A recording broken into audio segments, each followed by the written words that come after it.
Their GDP has been flatlining, jobless rates basically at double digits, whereas here in the U.S. it's pretty good. Your take on that, Steve Hilton? Well, this is exactly why, in a way, this is such a tragedy, because the French economy is so overladen with regulation. It's very bureaucratic. This is what previous presidents have tried to do, to try and boost that sluggish economy with the kind of reforms that actually, to be fair, Macron was talking about. And this particular battle over the fuel taxes was something that would not in any way have helped address those weaknesses in the French economy. And so the real tragedy of this is because of this particular fight, his whole reform program, much of which actually would have been very good for France's economy, looks like it's in jeopardy. But, you know, there is that bureaucratic state there that's really hard to get around. Oh, yes. His approval rating crashing to the 18, 20, 23% range. And to your point, the OECD, that group over there, the think tank over in Europe, says France is the highest tax nation of any country over there. Your take on that? That's exactly right, and it's the taxes, it's the difficulty in starting a business, it's the difficulty in hiring people, and especially in firing people. All this is really off-putting to entrepreneurs and investors, and that's why France, in many areas, is lagging behind. And there's a particular problem with youth unemployment that's always been really, really high and stubbornly high. And we've got low youth unemployment, joblessness here.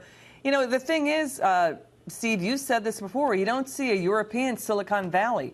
You don't see the vibrant economy over there as you have it here. Do you think Europe is seeing this as a wake-up call? Are they watching this on edge?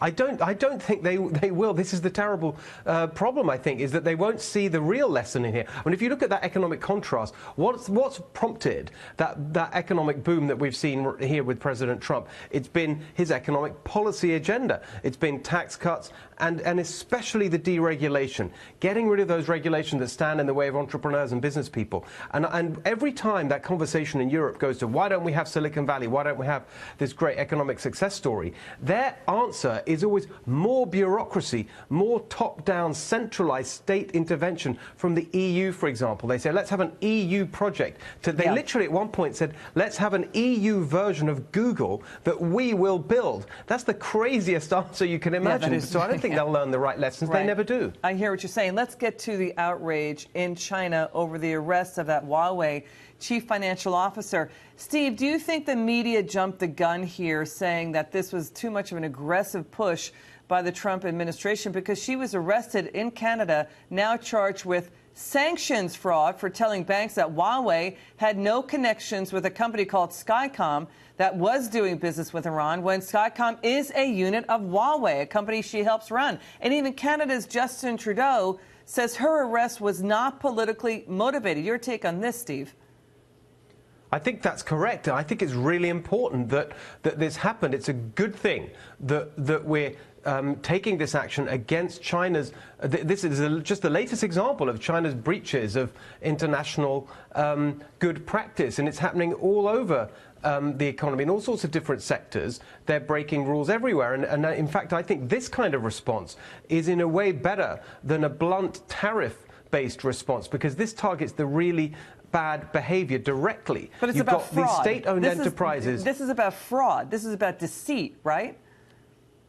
Yes, but it's connected to the sanctions busting in relation to Iran. And so it's yet another example of how the Chinese government, through these either state-owned enterprises or basically state-controlled enterprises, are behaving like rogue actors in the global economy. And we've got to stand up to them and be really tough. So I think this is a really good move. Steve Hilton, great to see you. Thanks for coming on.